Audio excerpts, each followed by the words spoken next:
February 26, 1943. 9:14 hours. 4 miles west of Gafsa, Tunisia. Private First Class Daniel Mercer was 22 years old, assigned to Company E, 16th Infantry Regiment, 1st Infantry Division. He lay flat behind a low ridge of limestone and scrub, his helmet pressed into the dirt, his mouth dry. The desert morning was already warming fast. Ahead of him, less than 120 yards away, a German Sd.Kfz 251 half-track rolled along a shallow wadi, its engine audible even over the wind. Infantry rode in the open rear compartment. Rifles pointed outward. Confident. Exposed. Mercer's weapon rested beside him, awkward and unfamiliar even after weeks of training. An M1 rocket launcher. The men called it the Bazooka. At 9:17, the half-track slowed. Mercer did not move. The bazooka weighed just under 14 pounds unloaded. It was 5 feet long, a smooth steel tube with simple iron sights and a wired firing mechanism powered by a dry cell battery. It looked improvised. Compared to a rifle or machine gun, it felt crude. To the German infantry advancing through Tunisia in early 1943, it looked harmless. They had laughed at it before. German soldiers had seen bazookas captured during the fighting in North Africa. They mocked the weapon's short effective range, less than 100 yards in combat conditions, and dismissed it as a novelty. Their half-tracks were not tanks. They were armored personnel carriers, protected by 6 to 14 millimeters of steel. Enough to stop rifle fire. Enough to stop shrapnel. Enough, they believed, to ignore an American infantryman with a metal tube. At 9:18, Mercer adjusted his grip. The rocket he carried was the M6 heat round. It weighed 3.5 pounds and carried a shaped charge capable of penetrating up to 75 millimeters of armor under ideal conditions. It did not rely on speed. It relied on chemistry. When the rocket struck, the shaped charge focused explosive force into a narrow jet of molten metal that burned through steel. That fact was not widely understood in early 1943. Not by German infantry. Not even by many Americans. Mercer had been issued the bazooka only 2 weeks earlier, after Kasserine Pass. Before that, his unit had relied on grenades, mines, and artillery to deal with armor. The German counterattack in February had exposed how vulnerable U.S. infantry was to mechanized forces. The bazooka was the answer, rushed into frontline service before doctrine caught up. At 9:19, Sergeant William Haynes crawled up beside Mercer. Haynes was 34, a veteran of Oran and the early landings in Algeria. He carried the extra rockets in a canvas bag. "Range?" Haynes asked. Mercer lifted his head slightly and checked the sight picture. 80 yards, he said. The bazooka's backblast zone extended nearly 20 feet behind the tube. Anyone standing there would be burned or killed. Mercer checked again. Clear. The half-track stopped. German infantry dismounted casually, boots hitting sand. One man lit a cigarette. Another leaned against the vehicle's side armor. The driver stayed inside, engine idling. At 9:20, Haynes nodded. Mercer slid the rocket into the rear of the tube until the contact ring seated. He connected the wire leads. He raised the launcher to his shoulder. His heart rate spiked. The bazooka had limitations. The rocket was slow, about 265 feet per second. Wind could push it off course. Dust could obscure the sights. And if the battery failed, the weapon would not fire at all. Mercer exhaled. At 9:21, he squeezed the trigger. The ignition charge fired with a sharp electrical snap. The rocket whooshed forward, leaving a white smoke trail. The recoil was negligible. The backblast kicked dust and debris into the air behind him.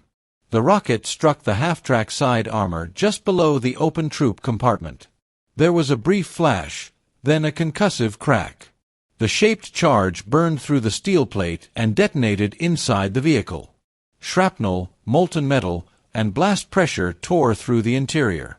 The engine died instantly. Flames erupted from the side panel. German infantry scattered. One man collapsed without a sound. Another stumbled away, clutching his leg. The cigarette fell into the sand, still lit. At 9:22, the half-track burned. Mercer did not cheer. He did not speak.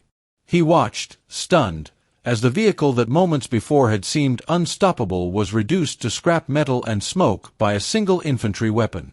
Haynes slapped his shoulder. "It worked," he said. Within minutes, German small arms fire snapped back toward the ridge. Mercer and Haynes crawled away, leaving the destroyed half-track behind. By 9:30, the engagement was over. Word spread fast. By midday on February 26th, multiple German units in the Gafsa sector reported losses of lightly armored vehicles to a new American rocket weapon. Infantry officers warned their men not to approach U.S. positions mounted in half-tracks. Crews were told to keep distance, to dismount earlier, to respect the tube. The German army adapted quickly, but not instantly. The bazooka's appearance in North Africa marked a shift. For the first time, ordinary infantry could reliably destroy armored vehicles without artillery support. It was not perfect.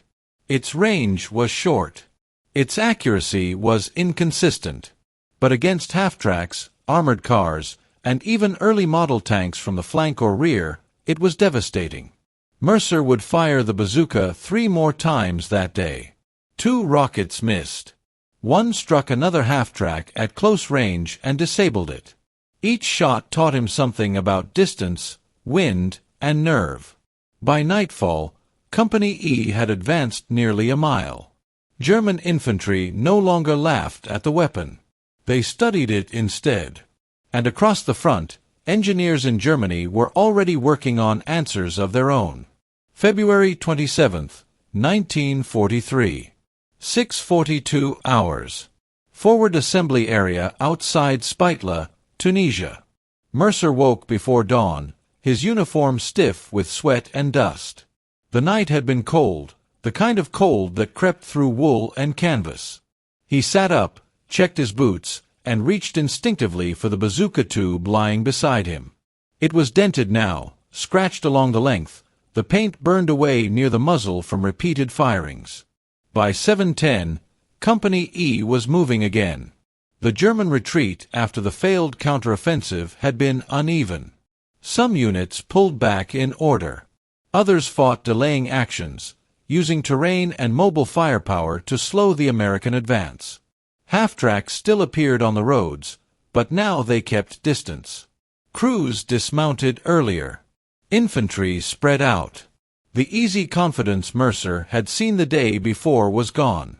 At 8:03, the company halted near a low rise overlooking a dirt road. Scouts reported movement to the north.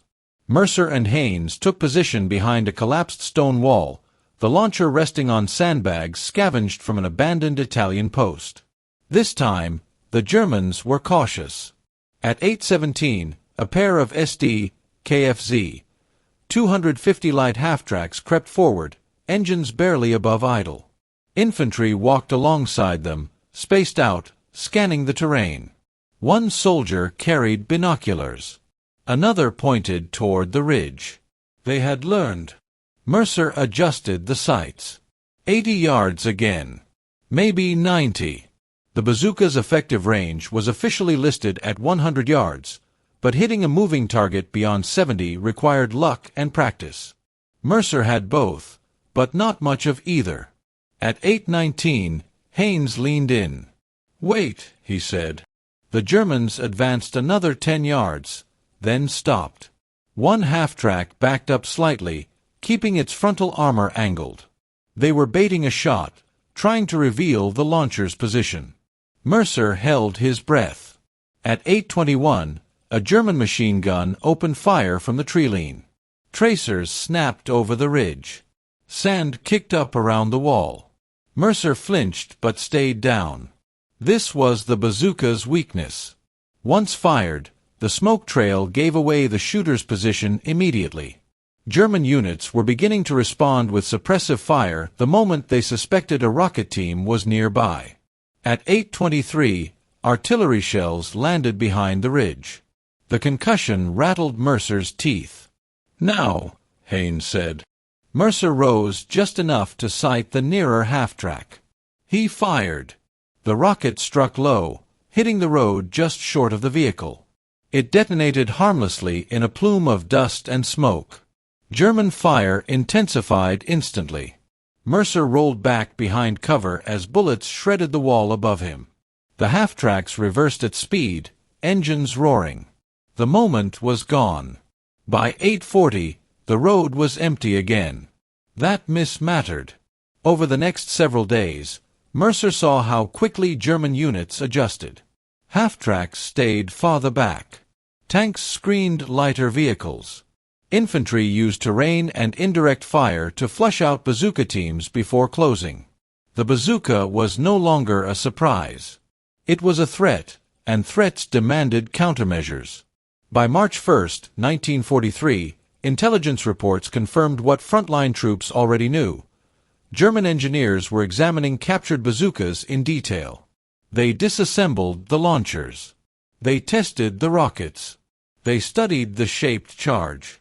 German doctrine had always emphasized infantry anti-tank capability. Early in the war, they relied on anti-tank rifles and bundled grenades. Both had proven increasingly ineffective as armor improved. The American bazooka demonstrated a different approach: portable, cheap, and lethal at short range.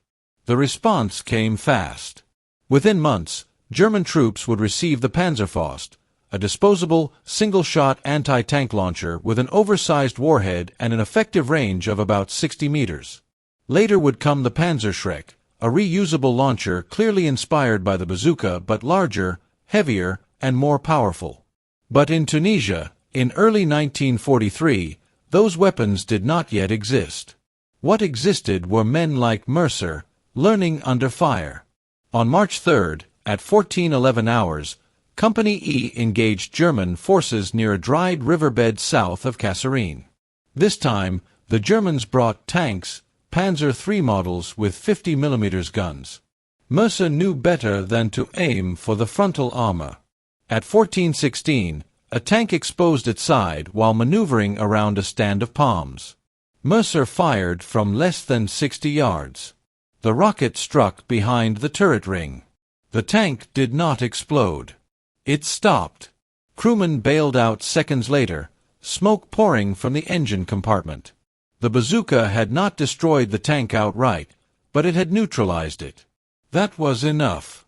By mid-March, Mercer had become his company's most experienced bazooka gunner. He trained replacements. He taught them how to judge distance without a rangefinder, how to wait for the side shot, how to relocate immediately after firing. The weapon demanded discipline. Panic got men killed. Patience kept them alive. At 18:30 on March 10, during a dusk engagement near El Getter, Mercer watched a German infantry platoon advance without armored support. Their half-tracks remained nearly 400 yards back, engines off. They had learned the lesson. The North African campaign ended in May 1943. Mercer went with his unit to Sicily, then to mainland Italy. The bazooka evolved alongside him. New rockets improved penetration. Batteries became more reliable. Training manuals caught up with experience. By 1944, every infantry platoon expected to face armor and expected to defeat it. Mercer survived Anzio. He survived the push north through Rome. He was promoted to corporal, then sergeant. He trained younger soldiers who had never known a time without infantry anti-tank weapons. After the war, Mercer returned home to Ohio. He worked as a machinist. He rarely spoke about Tunisia. But once, years later, at a museum opening, he stood beside a battered M1 Bazooka mounted behind glass. A visitor laughed quietly and said it looked primitive. Mercer did not correct him. He only remembered the half-track burning at 9:22 on a desert road, and how one shot had changed everything. June 14, 1944. 7:36 hours. Outside Cisterna di Latina, Italy. The terrain was different now. No desert. No open wadis. Instead, vineyards, stone farmhouses, irrigation ditches, and narrow roads bordered by trees.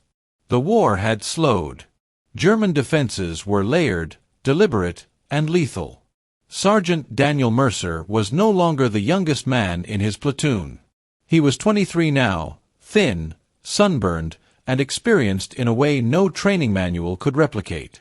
He carried responsibility as much as rank. The bazooka team was his to lead.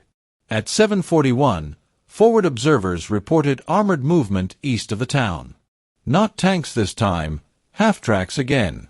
Reinforcements moving up to plug a gap in the German line after the breakout from Anzio. Mercer checked his watch. Timing mattered now more than surprise. By mid-1944, German doctrine had fully adapted to the threat posed by infantry rocket weapons. Vehicles moved with overwatch. Infantry screened advances. Half-track stayed back until positions were secured. The bazooka had forced this evolution, but it no longer dominated the battlefield the way it had in early 1943. Still, it remained dangerous. At 7:58, Mercer positioned his team near a sunken road.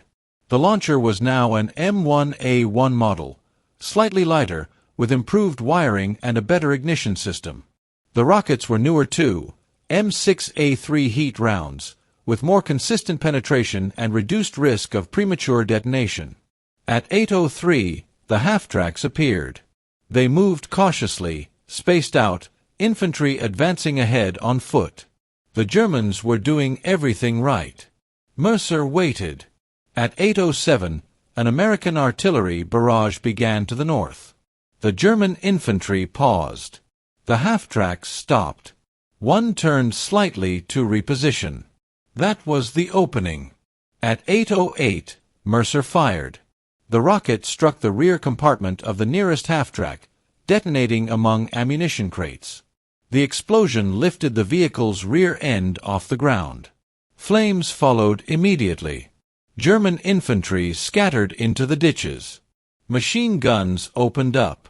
Mortar rounds fell within seconds. Mercer's team relocated instantly, dragging the tube through the mud. He had learned that lesson early. Fire once. Move.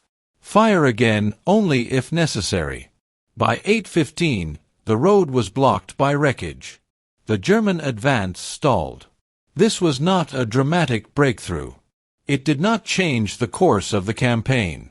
But it was representative of how infantry anti-armor weapons reshaped tactics on both sides. Vehicles could no longer operate independently. Armor needed infantry. Infantry needed coordination. The battlefield became slower, more cautious, and more lethal. Mercer saw that pattern repeat through the Italian campaign. By the time Allied forces reached northern Italy in 1945, German units were saturated with their own rocket weapons. The Panzerfaust was everywhere. Cheap. Disposable. Deadly out to short range. American armor crews learned to fear it the way German infantry had learned to fear the bazooka. The exchange was complete. In April 1945, near the Po River, Mercer encountered a captured Panzerfaust for the first time up close. He turned it over in his hands. Simple, crude, effective. He understood it immediately. After Germany surrendered in May 1945, Mercer remained in Europe for several months, assigned to training and weapons evaluation units. The U.S. Army was already thinking ahead. New conflicts. New doctrines. The bazooka was being improved again. Larger warheads, longer range, better sights. Mercer assisted in compiling after-action reports. He described engagements in Tunisia, Sicily, Italy. He emphasized positioning, discipline, and patience. He warned against overconfidence. In 1946, he was discharged. Civilian life came slowly. Mercer married. He worked. He avoided crowds. Loud noises still made him tense. He never forgot the weight of the launcher on his shoulder or the silence just before pulling the trigger. Years later, historians would write about the bazooka as a turning point. A weapon that democratized anti-armor combat. A tool that shifted power from vehicles to foot soldiers. Museums would display early models with plaques explaining shaped charges and penetration values. Visitors would nod, impressed but detached. Mercer knew better. He knew that on February 26, 1943, at 9:21 hours, on a dusty road near Gafsa, the bazooka stopped being a curiosity. It became a warning. And infantry on both sides never forgot it.